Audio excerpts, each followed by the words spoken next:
Hello, I'm Scott. And I'm Allison. And we are Jarhead and Ginger's Journey. Today we're going to show you around all of the houses that we lived at in Okinawa. Come on.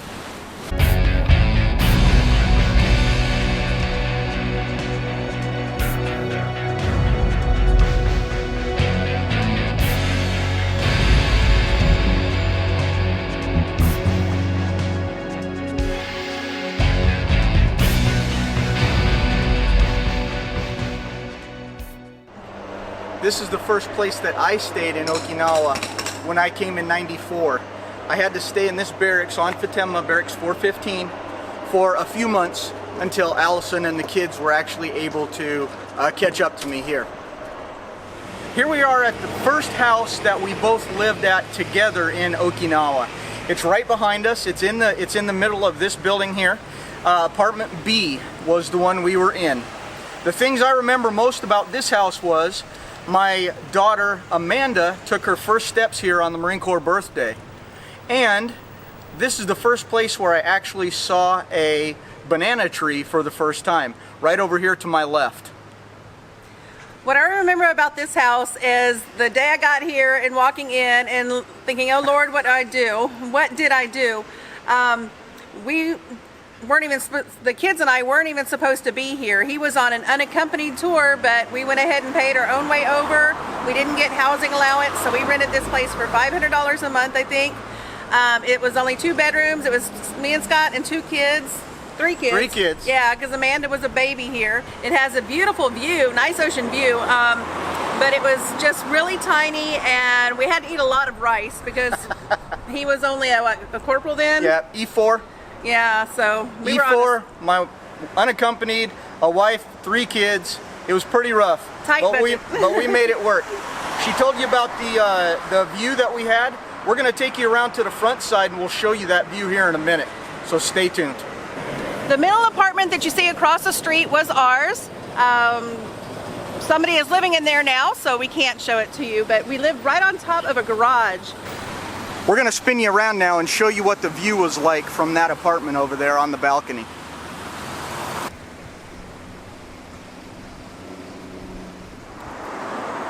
This house is the one that we lived in 1997 when we came back for the second time.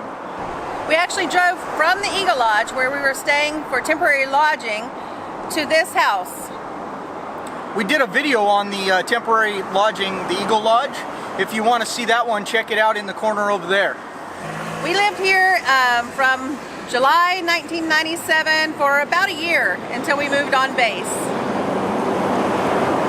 This house, well, actually where we're standing right now used to be a tire business. So there was a lot of old used tires here. And for all the water that was collected in those tires, it was like a mosquito breeding area. So to go outside of the house when we lived in it, you were just getting eaten up by mosquitoes. This house also only had, at the time, 1 air conditioner. It was a very traditional Japanese style house. A lot of rice paper walls, tatami mat room, things like that.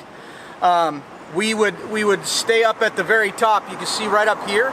That's where the master bedroom is. It's since changed, and they've put in this part. It used to be open, but the neighbor behind used to play a sanshin, which is like a Japanese small guitar instrument, and we would leave the windows open at night to listen to him play sanshin.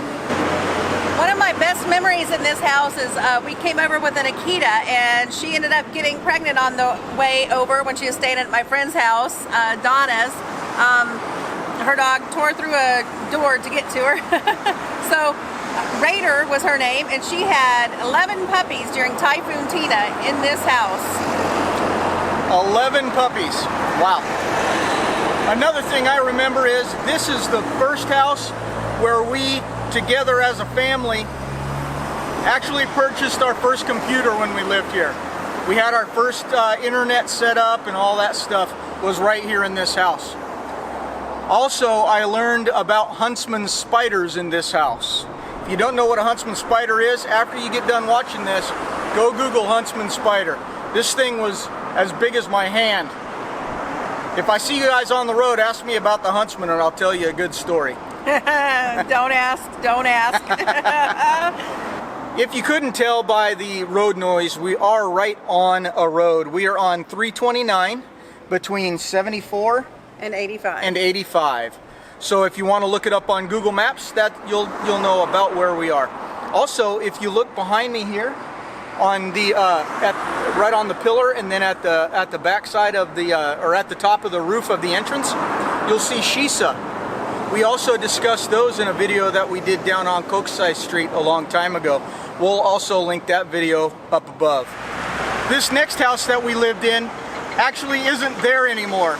If you can see behind us right here, all this dirt used to be a bunch of houses on a base here called Foster. It's no longer there, but we're pretty sure it was somewhere right in here where our house was. We'll go ahead and put a picture of it, what it looked like before, in there now. Foster, the base is still here, but they gave the part of the housing area that we lived in back to the Japanese, and they're actually building something. We've heard that it's going to be a hospital where we used to live. Yeah. So forgive the road noise. We're right on the road that we showed you the first place that we lived together. We're still right on that road. We're actually only about 300 yards up the hill from that house. Things I remember from this house, this is where we lived here when I became a scuba diving instructor, and we also lived here when I got out of the Marine Corps. This was the final base housing that we lived in while we were in the Marine Corps. And right before we got out of the Marine Corps, we had our fourth child here, our daughter Sarah. She's 20 now, so that's how long it's been since we lived in this house. This is the view that we had from our backyard.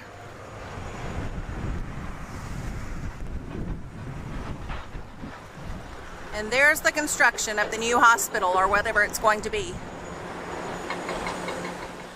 This is the first house we moved into after I got out of the Marine Corps. The things I remember most about this house is, if you look right over here past Allison, you'll see the carport area. I had a bunch of boxes, mostly my military uniforms and stuff, in there, and it just happened to be garbage day. The garbage men came into that carport, took all of my uniform items. So the only uniform items I have left from the Marine Corps is a pair of dog tags.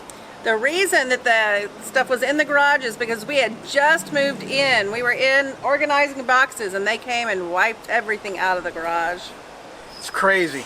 This was also the house that we were in when we found out that we were leaving Okinawa the last time in 2000. So this was the last house we lived in Okinawa until we came back in 2012. We also had a visitor one night at this house. It was an Okinawan that was deaf, and they had small cards with writing on them.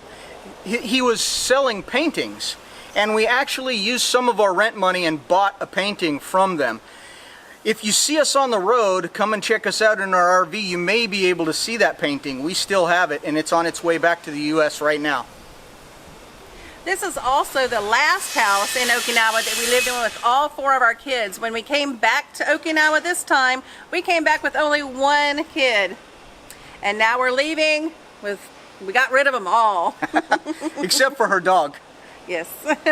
And he just went on a plane today. He left today. We'll meet him tomorrow in the United States. This is the first house that we lived at in Okinawa when we got back in 2012. We were very shocked to see how much more westernized houses got between 2000 and 2012 when we got back. This is a very nice place. This is also where my daughter Amanda brought Angus, my bulldog, to us from the States.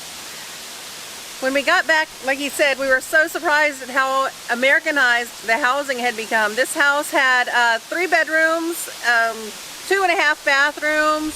It had a really nice kitchen. Everything was like marble or faux marble floors, very slippery when it was wet. We almost didn't take this house because we looked from our living room into some tombs, the Japanese tombs. But that was kind of cool during their Oban Oban? celebration, because that we would see the families bring gifts to the tombs. And also, the reason that we moved out of here was because we didn't really care for the view as much as well. If we'll go back across the street and shoot you a little bit of the view from the house, but basically it's just a jungly hill, so there wasn't a whole lot to see as far as view goes.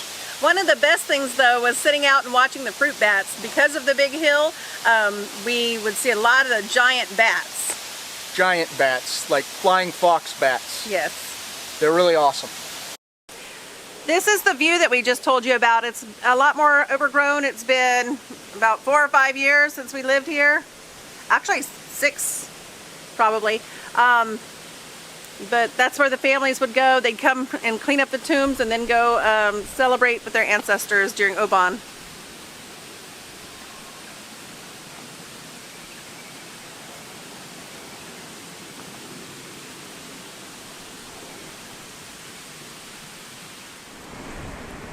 We actually lived at 2 places on the Seawall. This is the first one that we lived at, and this one right behind me is the second one we lived at. The first one over here was awesome because I was an instructor for diving, and right across the street where you guys are your backs are, is the East China Sea. We moved from the house in Okinawa City, the Casa de Sol, to this house because we would come down here every evening to watch the sunset, and we just loved to be here. Scott with his scuba diving, it's just the perfect location. So the problem with that that apartment is that it was on the 4th floor with, which is actually the 5th floor because the garage. Yeah. So we had to climb up all those. There was no elevator, and our bulldog wasn't doing well on those stairs. And so we moved to the house across the street because it was 1 floor lower, and it was a lot more windows, brighter, much nicer apartment. Way bigger place. They were both 3 bedrooms, 2 bathrooms. Yeah. We moved into this one because we actually wanted the top floor. The top floor in this one has an elevator that goes up, and the top floor is actually split into 2 separate floors. So we put it in our contract that when the top floor vacated, that we would be able to get that top floor. Well, when the top floor vacated, it didn't work out for us that way, so we kind of didn't like that. So that's why we moved to the very last house that we lived in here, that you'll see a little bit later in this video. We'll show you the view now of right across the street from these houses, where you got, like I said, where you guys' backs are. Awesome view, best view we've had in a long time. It's Naha down there, and this is the East China Sea, the seawall right here of Okinawa.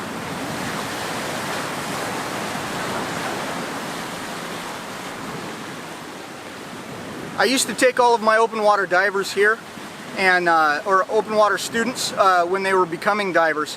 I took my daughter Sarah here, and right out here not far there's a nice little wall. On that wall there's a giant clam, and of course my daughter had to name the giant clam Shelly. So then every single time I took an open water class to dive here, I had to show them Shelly, and then I had to go report to Sarah that the class got to see Shelly. So as far as I know, she's still out there. If you see Shelly, let me know. This is the final house that we lived in Okinawa. We moved out this August 2020. We lived in this house about 2.5 years. We moved to this house because our house on the seawall, the bulldog was having a hard time with the stairs, and he needed a yard. So this house has a nice yard. This was the biggest house we've ever lived in Okinawa. It was 3 bedrooms, and it had 2 living rooms, which is really rare. Very American style inside. Had a huge walk-in pantry, a really nice kitchen.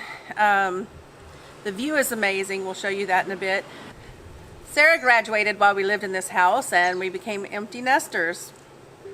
We can't get in anymore because we moved out just a week or so ago, but we will take you around the side and show you the view. Also, if you guys want to see a little bit of the inside, go and check out our downsizing videos or any of the other videos, because we actually started our YouTube channel when we lived here in this house. This is the view that we have from the back of our house. Our bedroom and our living room looks out over this view. There's a little lake called Sea Lake behind it, and beyond that is the East China Sea. If you had binoculars, you can see the tip of the Cape Zampa lighthouse.